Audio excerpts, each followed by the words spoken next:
All right, everyone. Welcome into the Cards HQ podcast. I am Jeff Greer, joined via FaceTime, the wonders of technology, with Steve Jones. And Steve and I are preparing to talk primarily about all of the different things that are going on with Louisville basketball right now for this week's podcast. We'll also try to...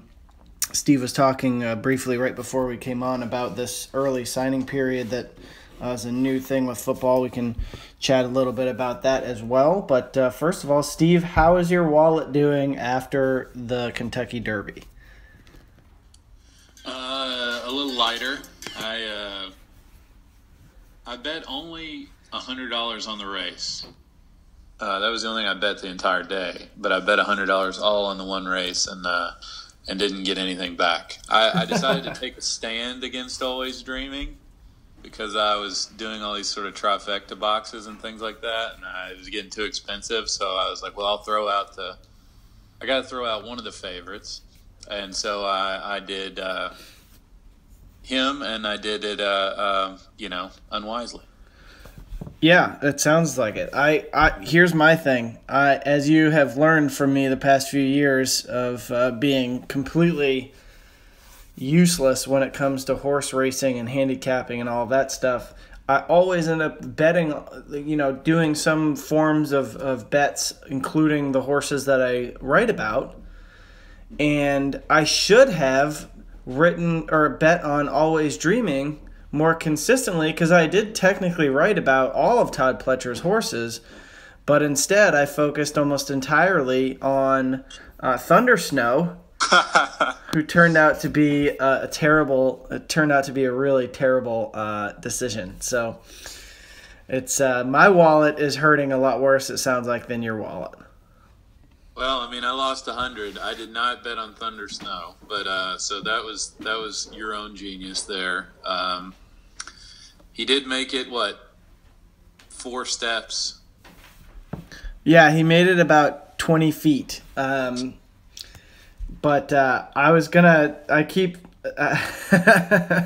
I keep wanting to say to myself, more like Thunder No, but that's just not even really funny. No, it's not.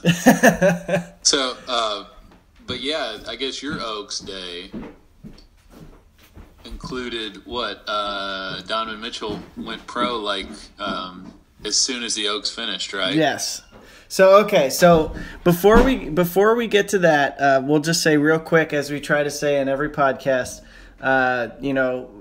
if you like this podcast, and next week's, speaking of Donovan Mitchell, next week's we're going to try to have some sound from the NBA Combine, which is at least the media portion of it is Thursday and Friday of this week, the 11th and 12th, up in Chicago. If you like this podcast and are enjoying it, like I've said before, we're going to probably transition a lot more to football, probably starting in August.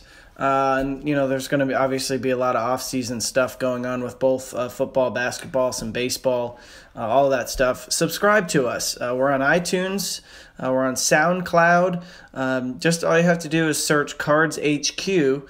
And the easiest way, I think, to get any of this stuff is to just have the Cards HQ app. I say this every week, but I want to remind people, if you are a subscriber to that Cards HQ app, you'll get all of our stories, you'll get all of our photos, videos, and there's even a special tab just for podcasts. We'll send out an alert when it's ready to be listened to via the app.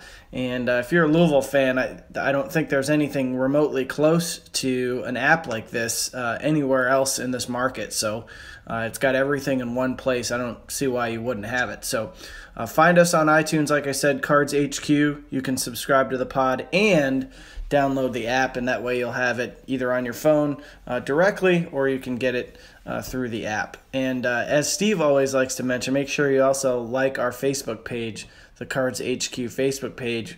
In fact, Steve, I think probably the best post we've ever had was the selfie of you and me at the Derby. That surely attracted a huge swath of the 25 to 64-year-old women demographic that we've been hunting so hard since we started the Cards HQ thing. I think that surely attracted a few likes. I think especially the 50 and over crowd. Nothing like a couple of guys, one with a really solid, thick beard, another guy with one that had gotten a little out of control, 5 o'clock shadow, somewhere in between 5 o'clock shadow and beard, standing in front of the Twin Spires. I mean, that's all the ladies dream about. But yeah, Steve, no, you mentioned my Oaks Day took a turn around, I guess, like 6 o'clock or so when Donovan Mitchell declared, or at least announced that he will stay in the NBA draft. And as you and I have discussed so many times over the past month or so, this was not a surprise to either of us. And I always point back to the February 22nd interview that you had, or was it February 18th? Yeah, February 22nd interview you had with Donovan where after the Virginia Tech game, where he mentioned how excited his mom was that he was being mentioned in the mock drafts. You and I both, you more than me, I came around after hearing them talk a few more times, but you and I both have been on the he's probably not coming back train pretty much for the last 2 months, wouldn't you say? Yeah, I mean, I guess there always was a chance that he would come back, but he's very consistently been thought of as a first-round pick, and that's usually about all it takes. I mean, there's just not much reason to come back, with rare exceptions, if you're not a first-round pick, and I don't know that I've really seen any places that have called him a second-round guy. And as you and I have said, he was a guy. I think this is all come quickly to him. Maybe, I mean, I think he feels like he's deserved it because he's worked really hard at it. And has really improved himself, and he took a big leap as a shooter and all that kind of stuff this year. But I thought that, I mean, he was a guy who was really not all that highly regarded as a recruit until his July before his senior year, and he was great there. And that's when Louisville got on him with a lot of other places, and that's when he became a 5-star. So he was late to the scene as being considered an elite guy. He was on this awesome team at Brewster Academy where he was probably the third or fourth best player, or at least regarded as such, on his high school team. Then he was, as some freshmen tend to be at Louisville, saw limited playing time. And then all of a sudden this year he was an awesome player, and everybody was talking about him as a first-round pick. And I think he probably was like, you know what, this is all I've really been wanting to have occur for me. This is where I want to get to, and I'm happy with this. It's not like he was like a Harry Giles type of guy or somebody like that who also went, I guess, is going pro. I don't know if he's announced for sure yet. He signed with an agent. Yeah, he's out. He's done. Yeah, but I mean, would Harry Giles be like, I don't know if I like being 20 in the mock drafts. I can come back and be better because I've been at the top of my class my entire life. Donovan is ahead of where people thought he would be, That's always how I've taken it. And when we had the interview with him after that Virginia Tech game, one of the many, and probably during that stretch where he was playing his best of the year, and he talked about how his mom was so happy to see him in all these mock drafts and would send him the links to it and all that stuff like that. I think he just got the sense that his family and he himself were just really excited about it. Rick had given that interview where he had said that he wanted to go to the combine so that he could compete against all the other elite point guards because he thought he could beat him out. I think he just thinks he belongs in this group and belongs in the first round. And he's happy to, with what seem to be some assurances that he'll probably be picked pretty high. Yeah, the pay scale for the 2016-17 season for rookies, just to give people a sort of a benchmark, is at its base a 2-year deal with a third-year option.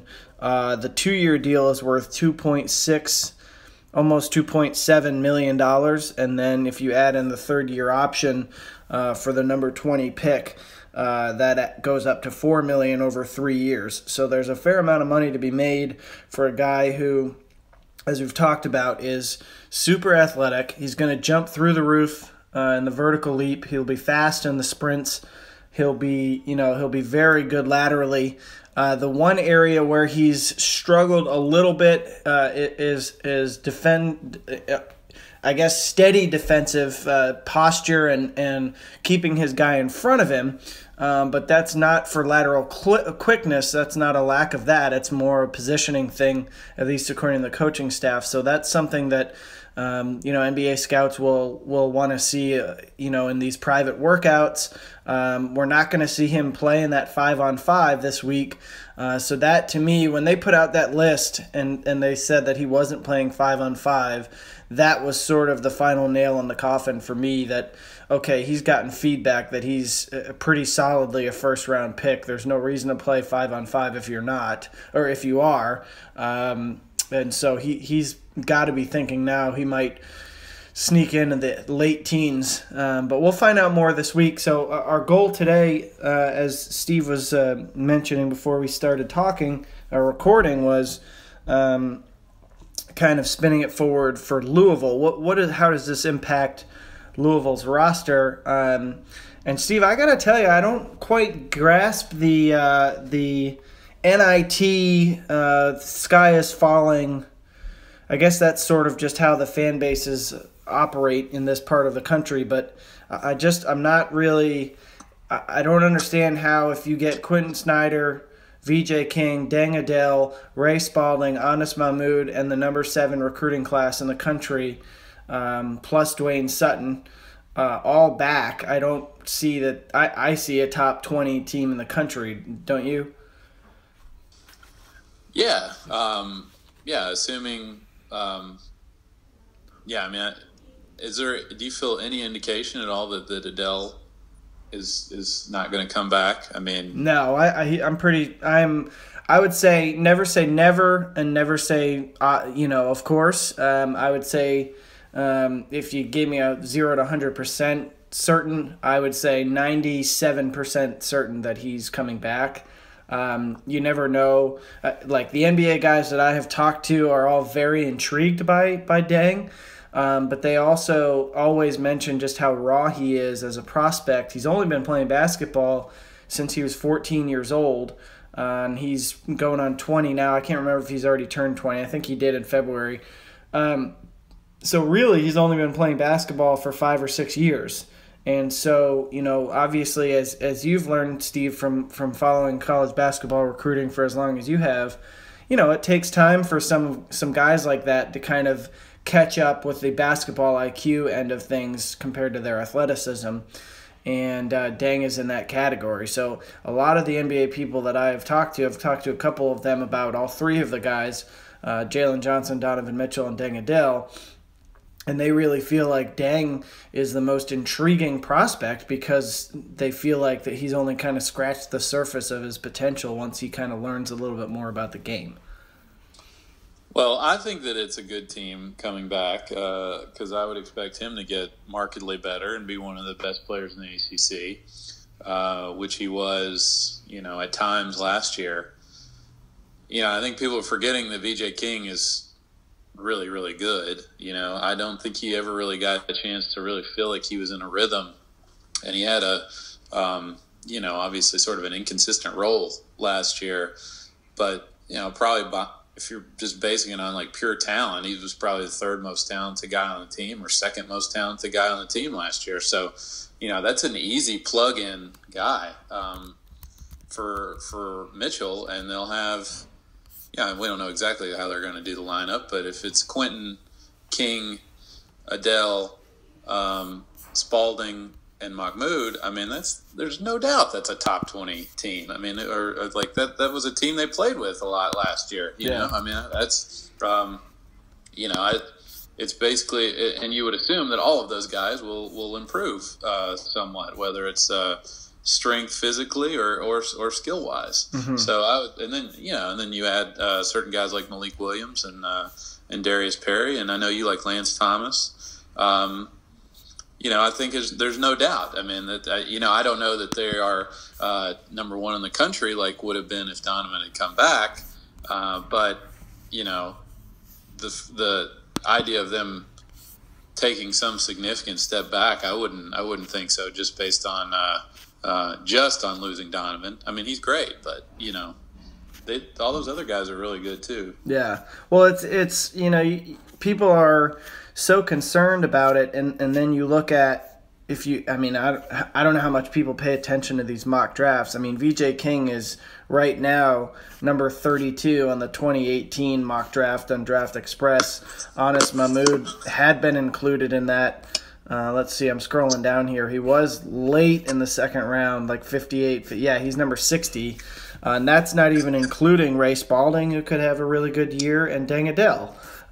So those four guys are all very talented. Quentin Snyder is a steady point guard.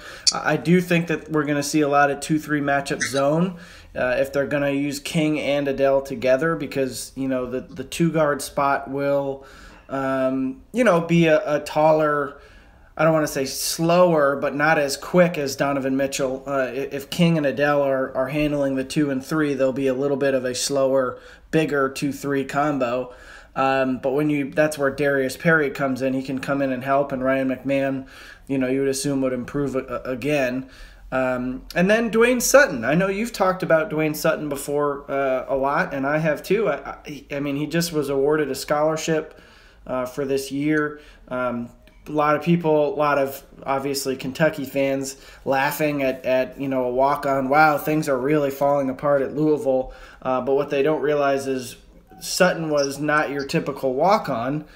His mom works at U of L, so he got a tuition-free year basically last year. But he was a really good player out of high school and was the best player on a Nashville team that made the NCAA tournament 2 years ago.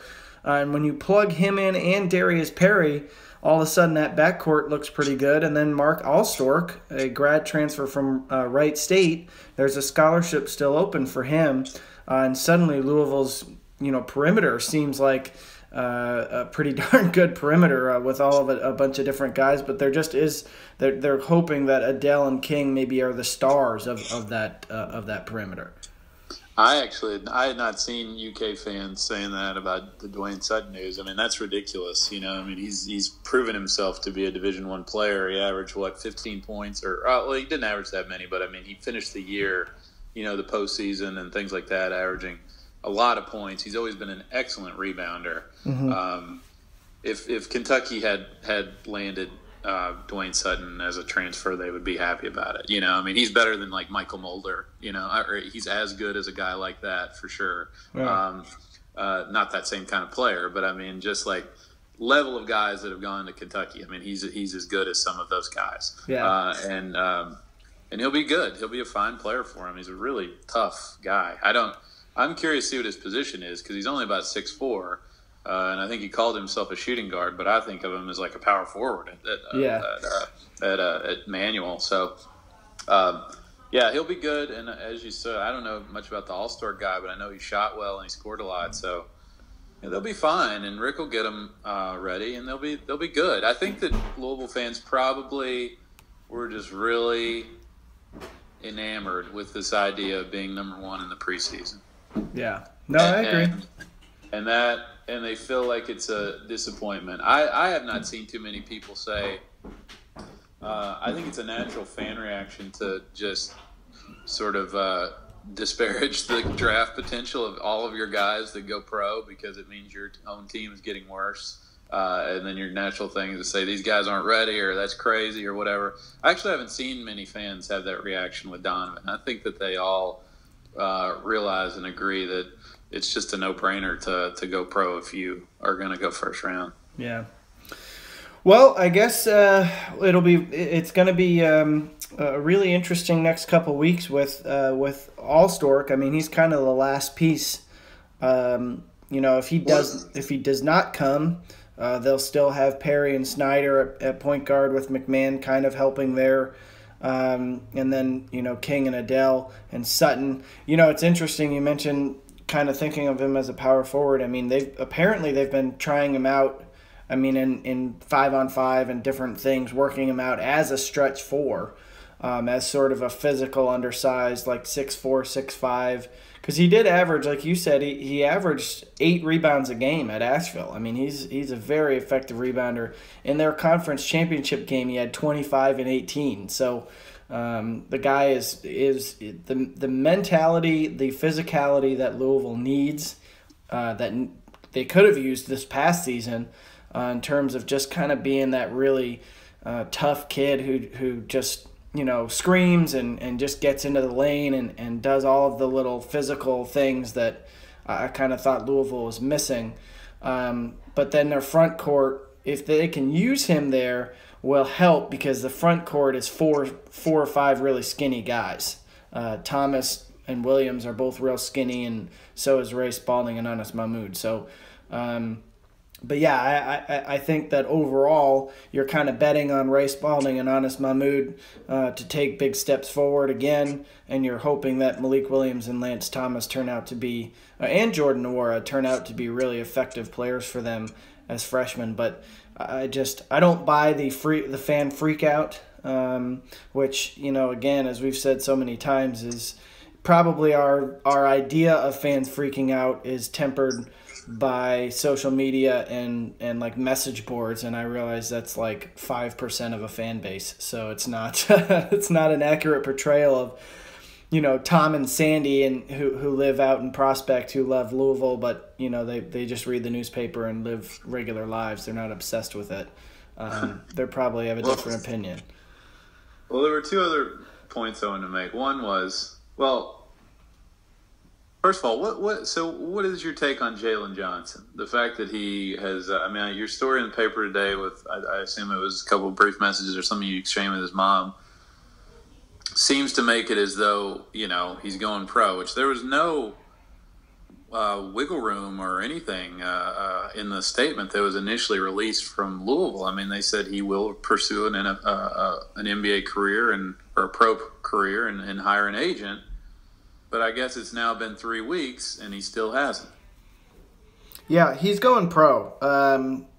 It was a very peculiar statement that he made at the Derby, and I think that is more of an outlier than any of the other things that have come along. His mom is adamant. We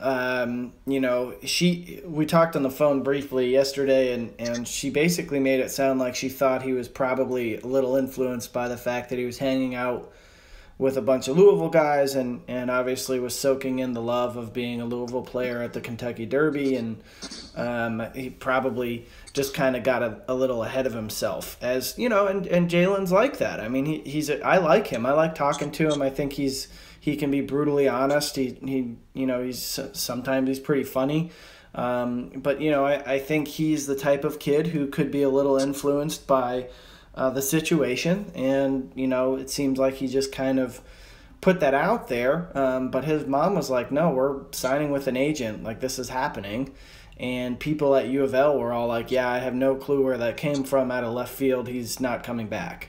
So where was the interview with Jason Anderson? Where did it take place? It was on the red carpet at the Derby.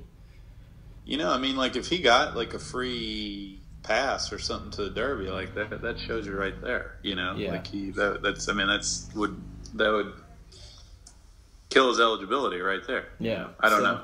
I don't know the circumstances of how he gets invited to the Derby, but if he was hanging out with, former Louisville players with Malik Monk and all those kinds of guys that kind of get invited to the Derby every year, then I would think that that would show you right there. Yeah. The one thing with him though, his AAU coach, who was a guy who was very close to him and had been helped him with his recruiting, and who I had talked to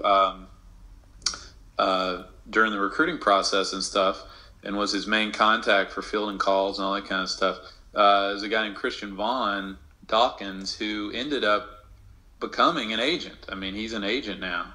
I think that he's, his relationship with Jalen pre-exists that. But they, I just had assumed, I have no knowledge at all of it, but just had assumed that he would, probably sign with Christian Vaughn as his agent, but I guess that hasn't happened yet. I was thinking, like, of all the people that I could predict, and he would maybe be the only one in the entire world that I would predict which agent he would sign with. That's who I would predict. But I guess he hasn't signed with an agent for whatever reason. Yeah. Well, we'll see what comes with him. I would assume that he'll, maybe he can play a few years in the D League, and you never know. I mean, he's got a good attitude about him, but without being definitive, in the same vein as what I said earlier about Deng Adele, you never say never, but he's not coming back. Right. I mean, he's not. All right, Steve, last thing, and then we'll get out of here. I got to jump on a conference call here. What is it, a 3-day early signing period in December, kind of right after the season ends and right before bowl season begins. Just this has been talked about for years. Do you think it makes any difference? Is it just going to basically be early enrollees signing early? Is it, guys who are hard commits just getting it out of the way? What kind of impact do you think this college football early signing period will have? Yeah, it should definitely change the landscape of what we think of as National Signing Day because, I would assume that a lot of those guys will have already signed. Last year Louisville had 22 of their commitments, I think, on the date of what this new signing period will be before Christmas. I tend to think that not all of those guys would have signed because maybe they would have still left their options open a little bit to take some other visits. And maybe Louisville would have been a little more hesitant to take a few early commitments if they thought for sure that when it came to December 20th or whatever, they would have to know if they're going to have to give them a letter of intent on that day. I don't know. But, it moves up the whole process. And, I think that most of their guys will now probably sign before. And it's going to take some guys out of the equation that they, would typically kind of flip, or try to flip that are at some other schools that they try and find at the end. This year was a little bit different because they had so many commitments early on. But, in other years when maybe they're more at like 17 or 18 or 15 or 16 at that time, I'm a little curious to see how that'll affect them. But the thing with Petrino, and I think he makes a really good point, he's the only guy that I've really seen have this stance, is he's been one of the more consistent and vocal opponents of an early signing period. I think like Kentucky has always been for it. Whoever the coach has been over the years has always been for it because they feel like they've done a good job recruiting guys, building relationships, and I don't think they want to get plucked by Alabamas or Auburns or anything like that, or Michigans or Michigan States nowadays or Ohio States since they recruit up there so much. But Bobby has always said that it gives a big advantage to schools that sign most of their players from their own state, which Louisville doesn't, Kentucky doesn't either. And that they want as much time. They want the calendar to push back as far as it can so that they can get more and more guys to visit U of L's campus. I've heard Bobby say that he wished that it was later. He wouldn't mind if it was later in February or March or something like that, because for Louisville, honestly, to get a lot of guys from Georgia and Florida that they want, they need them to come visit campus, and a lot of those guys may not do it until January 15th or whatever in the current calendar. So now those guys may already be signed with Miami or Florida State or Mississippi State or wherever, and that'll change things for them. So you would think you'll see more earlier official visits, and I guess they'll just have to, there'll best be a lot less fluctuating and things like that in the couple weeks of January. So it's a little bit hard to predict how it'll go. In some ways, it could go well for them because they won't. They may not get some of their players plucked away. I haven't seen that Louisville's had a huge problem with that anyway. Most of their guys have been pretty firm, going back to Lamar Jackson a couple years ago and Juwan Pass and guys like that. But yeah, I mean, so they could have Lamar Jackson signed on December 20th instead of stressing out until February 1. But they also in turn will lose the opportunity to maybe flip some guys themselves. The one thing is, I always thought college football kind of made it an event, and always finding out a way to be. Don't mind the hammering that is apparently going on in my house right now. Really good for podcast sound. But I just always thought they just wanted it to be an event. But if they do this, or because they're doing this, I feel like it'll, like you said, kind of take a little bit away from that. But you're working on a story about that. Is that right? Yeah, I mean, it's a lot of just what I just said there. Just some points I'm going to make in this story. It's just sort of my own thoughts on it. But I think they'll, the thing is, Bobby has opposed it. I mean, it's sort of, and I think he makes a good point as to why he has opposed it. But one thing to remember with that, as far as in-state players, 2019. There are a ton of guys in the state that Louisville is recruiting. It's by far the most I can ever recall them offering, both in Louisville and further out in the state. And they should have a pretty good chance at all of them. I mean, the kids here in Louisville, with the exception of maybe Stephen Herron from Trinity, who's the best of them and is a potential 5-star player, defensive end, who's got every offer in the country. I would think, and they could have, they'll definitely, I would think, be in his top 4 or 5 anyway. But all the other guys, I would think that you would consider them the favorite for. So they could, they could be in the mix strongly in the mix with 6 or 7 guys who, if some of them happen to want to commit early, they probably would do it to the home school that they visited and seen and done many times. Exactly the point that Petrino makes. So maybe it could work in their favor in that regard. All right. Well, we'll keep an eye out for Steve's stuff on CourierJournal.com. I've got a bunch of stuff coming this week on the NBA Combine where I'll be talking to Donovan Mitchell, and we will keep churning it out. Doesn't matter what time of year it is. It's a daily grind here on the Louisville football, basketball et al. Beat. So, Steve, thanks for your time. I hope everybody enjoyed this, and we'll be back next week with more NBA and college football chatter.